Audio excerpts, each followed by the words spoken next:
So our next guest is Professor Romana Mihaila. She's head of the Secretary of State's office at ANIS, and she's going to be discussing advancing gender equality in academic curriculum and research as a framework for inclusive education. Please do welcome her. Thank you very much. Thank you very much. Thank you very much for inviting me. I'm very glad to be here among all these people interested in gender equality. I'm representing today the National Agency for Equal Opportunities between women and men. That is part of the Ministry of Youth, Gender Equality and Family. Okay, I need some stage directions. And the agency at the beginning belonged to the Ministry of Labor, but then 3 years ago the Ministry of Family was born, and in the government at the time, the Minister of Family was the only female minister in among 23 men ministers. So small steps, but we try to I don't know, to equalize the number of women maybe in the next century in terms of Romanian politics, and at the present we have like 18% to 21%, something like this, but there are specialists who will tell you more than I can tell you from my position. So, the National Agency for Equal Opportunities is a governmental integrating body in 2 areas of competence. I will start with the prevention and combating domestic violence, and then I will move the discussion to the equal opportunities and treatment between women and men. We are running many projects concerning violence against women, and we have these international projects since the National Agency started to provide coordination mechanisms for the implementation of the Council of Europe Convention on preventing and combating violence against women and domestic violence, which is also called the Istanbul Convention.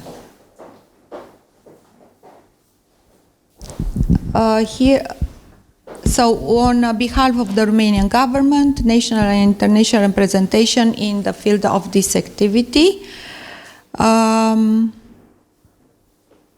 here is the legal framework. Romania joined the convention in 2016. We ratified it, and since then we've been running a lot of projects, and a lot of policies have passed through our government.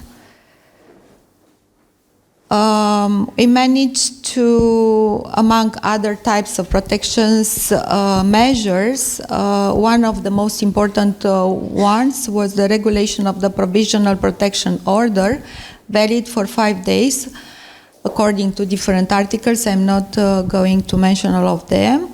So in the period 2019-2033, there were issued more than 50,000 PPOs, referring to different categories of people, not only for the victims of domestic violence, but other kinds of violence, including the psychological or sexual ones. Here is also the legal framework concerning gender-based violence, and how we managed step by step to introduce all the regulations in our laws.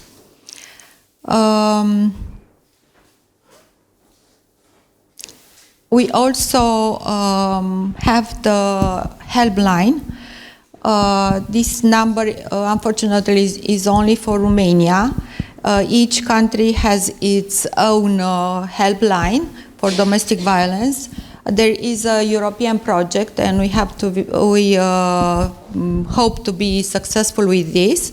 and to have a European number for all the countries, because if you don't have a Romanian number, you cannot call. Here, the helpline is open, non-stop open.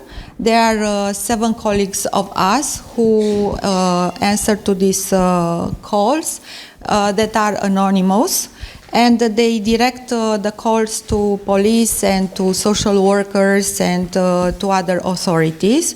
There is a information and support scheme.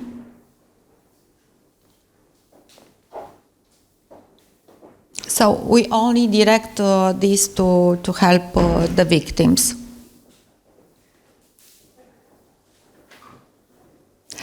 We also managed to open sheltering houses in all the 42 counties of Romania due to another project. So we are very happy that at least at this moment we have legal framework to help the victims, and in terms of helpline, the number of calls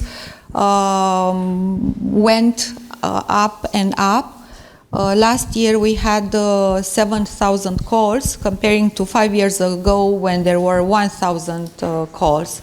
So people, especially women, became more confident in governmental institutions, and they ask for help.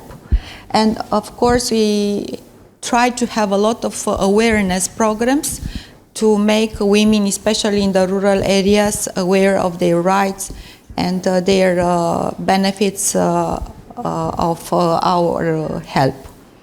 In terms of gender equality, so the other departments, the agency has 2 departments, one concerning preventing and combating violence against women, and the other one on gender equality.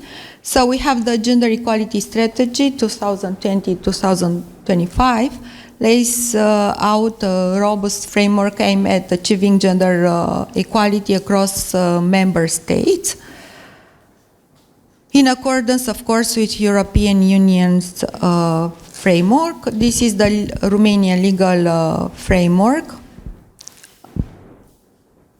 And as you have already heard, the European Union is asking us, I don't know how to say, there is a condition to get funds only if we have these gender equality plans.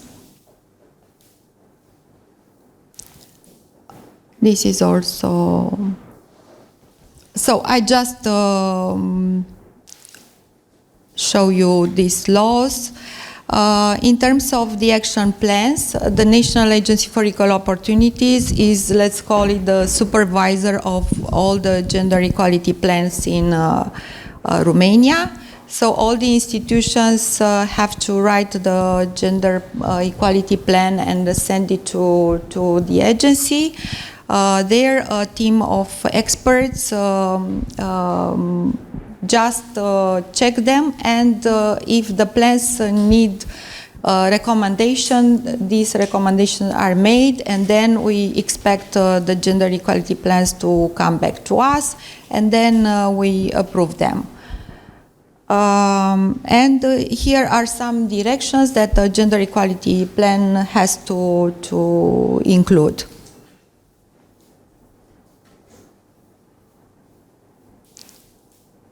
Okay, I'm not going to read all of them. Of course, we try to follow the Sustainable Development Goals, the 5th one concerning gender equality.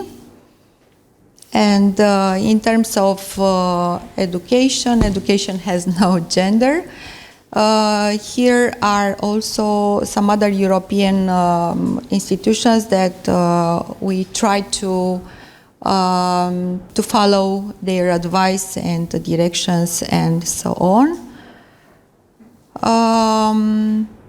This is a very recent book, Gender and Academic Career Development, because here we are talking about gender equality in academia.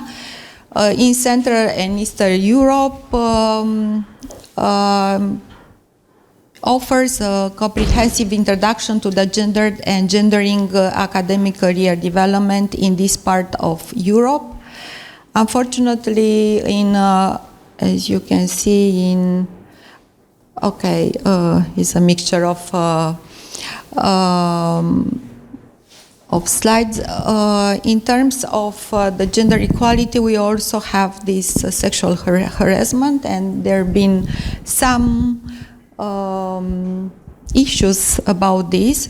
As you can see, they are covered they've been covered, most of them, by tabloid newspapers or TV channels.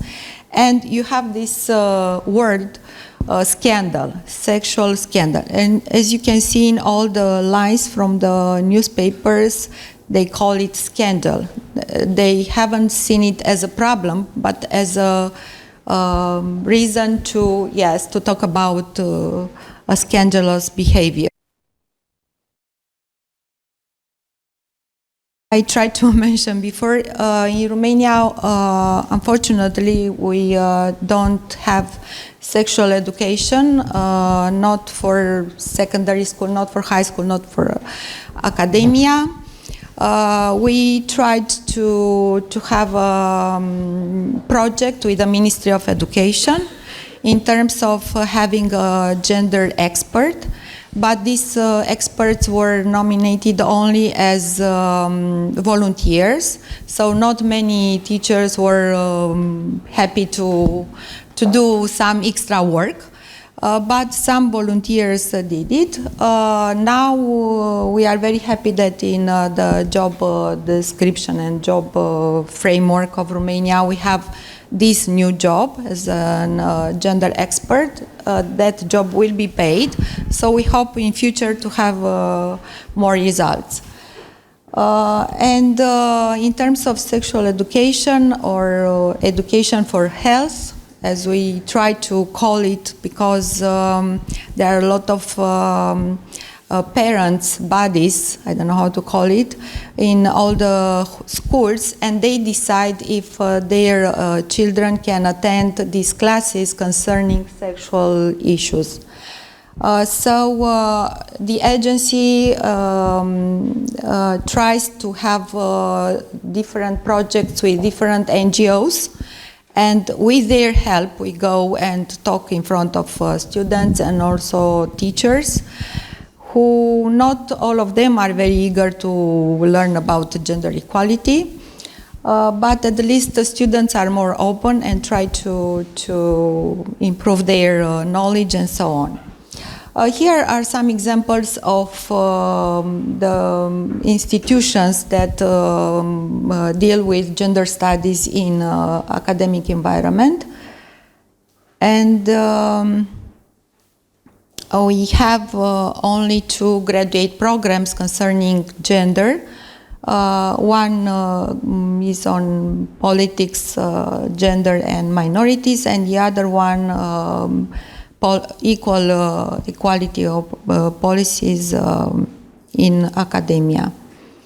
Both of them are in Bucharest. There have been 2 more, one in Timișoara, one in Cluj, but they closed. They were closed, and now we have only this. I'm sure that in all the universities there are small, maybe research departments that try to have something connected to gender studies. This is one example. I work as a professor for a private university, and in 2017 I opened this institute, I call it, for social studies of gender. But the path is very, very narrow. I could only organize conferences and edit a lot of books after the conferences, and signing a lot of memorandum of understandings and so on. But everything was at the level of discussions and writing papers, no more than this.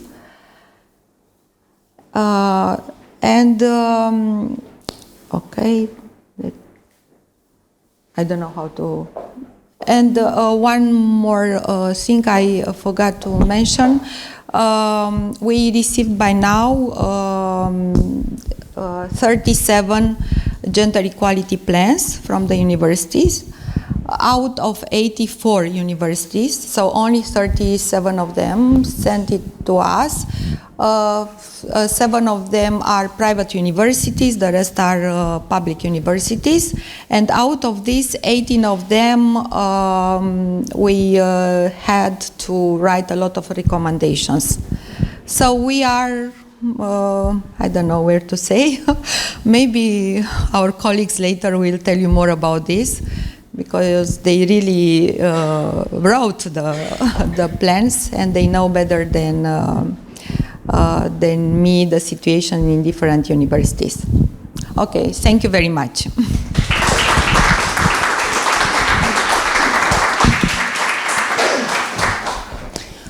Thank you so much, Professor Mihaila, for that very, very interesting presentation. I must say, the thing that really stuck out for me was, I don't know if whether you all saw it at the back, there was a statistic there that was saying it will take 132 years for us to gain parity. And I just personally wanted to thank you all so much for the work that you're doing, because this is what will drive things forward. This is what will create change. So, yeah, I'm just, again, so thrilled to be in the company of all of you. So our next speaker, Dr. Ashtalos, Director of National Council for Combating Discrimination. Thank you. So sorry. Good morning, everyone. Thank you for inviting me for this conference. This event, I remember in 2005, in February, when I was appointed first as a president of the National Council for Combating Discrimination. After a few days, I was invited to a debate on the issue of equality between men and women, and I entered in the room, and I was the only man in the room. And this is an issue. This is a problem, because we have to convince the men to take part on this process, on these debates, because the source of the problem, it's on the men. And I was a little bit nervous at that time, because I knew that at that debate participated the most prominent representatives from the academia on the issue of gender, and also from the side of NGOs. But since then, we created a real dialogue on this issue, and I think that this is important to try to move from the framework, legal framework, strategies, plans, and so on, in effective implementation of these issues and values. Because Romania could be an example how we implemented these rules, and we started to implement it around the year of 2000, not because suddenly the society thought that it would be very important and useful for us to have in our culture the issue of equality between men and women. It was because it was necessary in our process of integration in NATO and in European Union. And this process brought in our society new rules, and it was a very short time in which we took these rules and created the legal framework and institutional framework. But after that, when it came to implement effective, then we had problems. We got sick in implementing these new rules. The Council, as the equality body, is the result of this process because each EU member state has an equality body. Our main goal is to implement the principle of equality and non-discrimination from a few, let's say, international legal instruments as a source of law coming from United Nations, European Union, and Council of Europe. These are complementary instruments, and at that time, I have to confess you that we didn't know how to approach, how to start to implement these new legal instruments. And we were under pressure because from European Commission came expert missions to evaluate us, how we are implementing from Council of Europe as all, and as member states of United Nations, we have the duty to deliver periodical reports. In all these three instruments, all the time, of course, we had a chapter on equality between men and women. The equality body is focusing on two main competencies. The first is prevention, and the second is the sanctioning the discrimination cases, that we have the right to start ex officio cases, or we have the right to solve complaints that we receive from victims of discrimination or from different stakeholders. Our institution has an equality body in Europe. It's a law enforcement agency. We have the power to apply fines, which is a very important instrument for us, because there are other equality bodies in Europe that they do not have this power, that they are organizing just raising awareness campaign or trainings and so on and so on. We receive a lot of complaints from the education system, because we are covering the education system as a whole, and not just starting from kindergarten until the universities. And I think it's important how we are implementing the equality between men and women on the gender issue starting from kindergarten, actually, because we see the stereotypes and prejudice against women starting from kindergarten. At the level of universities,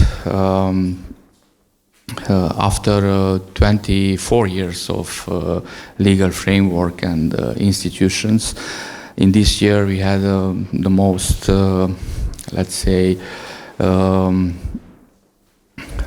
unbelievable cases on harassment at the level of academics in a very, let's say, well-known state university. And these cases are under the analysis of the prosecutors, but this shows us what huge is the gap between the legal framework and plans and so on, and the effective implementation, because these sexual harassments took place for years, almost 20 years. In a university where we had gender studies, and which promotes strongly this issue. It's still very strong, the prejudice and stereotypes at the level of universities against the women, and one of the problems is that we are not measuring these stereotypes and prejudice. It is necessary for the states to order a survey, I don't know, each second year or third year, to see the reality at the level of universities, how they are thinking, the students, the teachers, and so on and so on. We need reliable data, and we need data collection on this field. Otherwise, no data, no progress. And in my view, this is a problem. The statistics are important data, which shows that there is an inequality between men and women. Another issue that I would like to share with you all the time I used to say, yes, we have laws, we have plans, let's test the laws. Go in the court, in the front of the judge, see how they are interpreting the laws, how they are applying the laws, and start to allocate resources for litigation in this field. In this year in Romania, it was the first time, because we have a super election year, 4 rounds of elections, but it's the first time when a judge cancelled a list of candidates because there were no women on the list. And this is an important result. It's the first time when a constitutional court says that this provision of the laws are mandatory or not, let's say, just optional. And for us, these are very important results. And we start to test if the provision of the laws to have gender equality in companies at the level of management and at the universities, why not, has to be tested. It's mandatory or not in the front of the judge. And I would like to encourage you to develop a partnership with the equality bodies in whole Europe. We can be a strong resource for your goals. We have at the level of Europe a network called Equinet, and I encourage you to have a contact with them. We are part of the Equinet for many years. We were in the steering board as representatives. Now we have other job to do. We do not have time to be in the management of Equinet. And I underline also that 3 months ago the European Commission adopted a directive establishing minimum standards for equality bodies in whole Europe, actually 2 directives. And also one of the directives is linked to the equality bodies in terms of gender equality. That is my message, to be more pragmatic, to be more on the field, and try to find ways how we are implementing these rules effectively in the culture of each university, of each institutions. We can see these plans. The question is are we disseminating these plans for the students, for the PhD students, for at the level of teachers at the beginning of the year, school year? Are we allocating courses for teaching them what means the forms of discrimination, what means harassment, how to recognize this behavior, what means inequality between men and women? Unfortunately not in Romania. Otherwise, in statistics, in plans, in laws, we are on the first.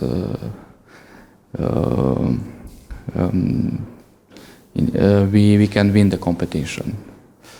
Thank you, and I'm expecting questions. I delivered 2 PowerPoints presentation, but for 10 minutes, it's not time for PowerPoint presentation. One is a short PowerPoint presentation about the institutions and the legal framework. The second, it's a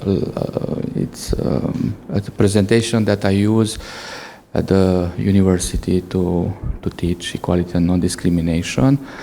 And one thing, gender issues, equality between men and women, it's under attack.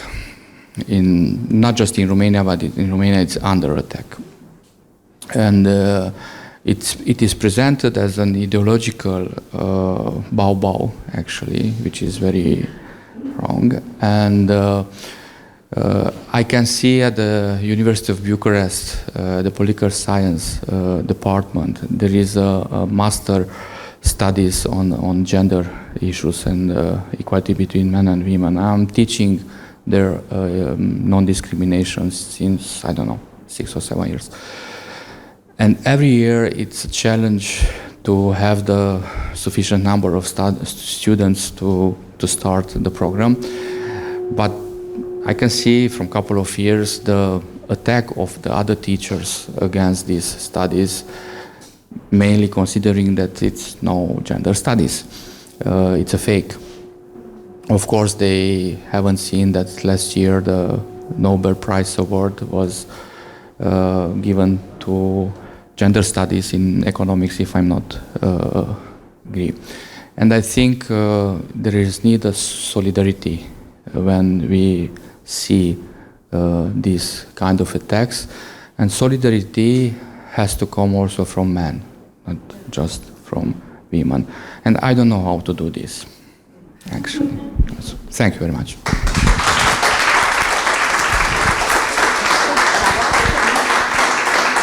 Thank you so much, Dr. Ashlos. Our next guest, Alexandru Dino, is joining us online, and he's from the Executive Agency for Higher Education, Research, Development and Innovation Funding. So I'm hoping somebody's going to press a button.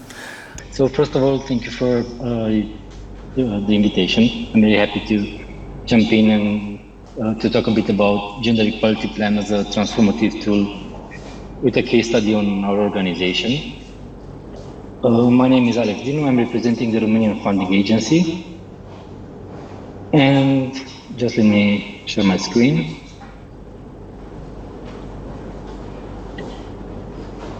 Can you see it? Yes, perfectly. Okay, thank you. And I forgot to say that I'm sorry that I cannot be there, but I have a meeting in a couple of hours that I have to attend here in Bucharest. But I'm glad to be part of it anyway, even though online. So, as I said, I'm representing the Romanian Funding Agency. We are the main funding agency of Romania. We manage almost a quarter of the national fund dedicated to research and innovation. And we started our journey with gender equality 4 years ago, I think, in 2020, when we started implementing our gender equality plan. We were one of the first public institutions to undertake such a journey, and we did quite a good job, I think, I can say now. I want to mention from the start that in this journey we received help from various partners from Europe, as our first gender equality plan was developed in the framework of the Caliper project, which is an European funded project. We are also... Mr. Dean, I'm sorry to interrupt. Can we make the presentation full screen, please? Yeah, sure.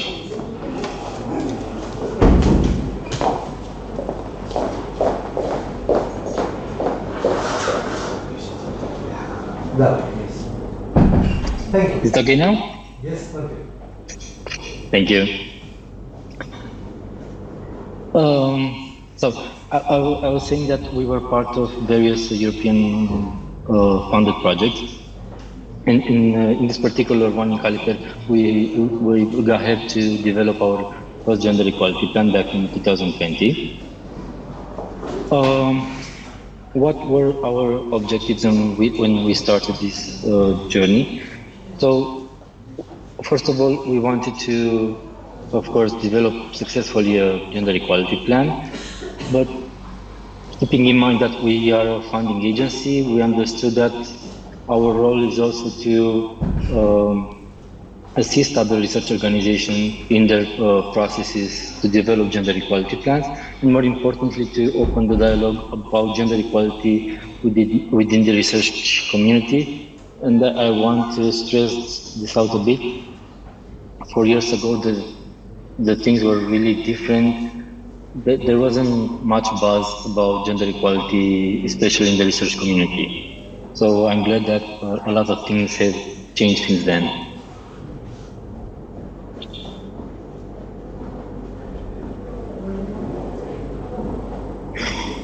What were the benefits of adopting GEP? Internally, we saw that having a JEP increased the quality and the productivity of FHD employees. And externally, because we were one of the first public institutions to have a JEP, we undertook this role model of good practice for other similar institutions.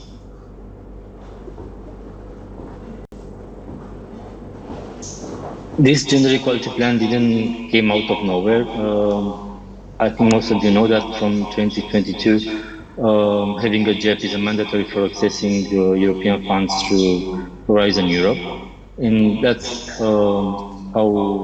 that's what was the initial motivation for us to start developing a JEP.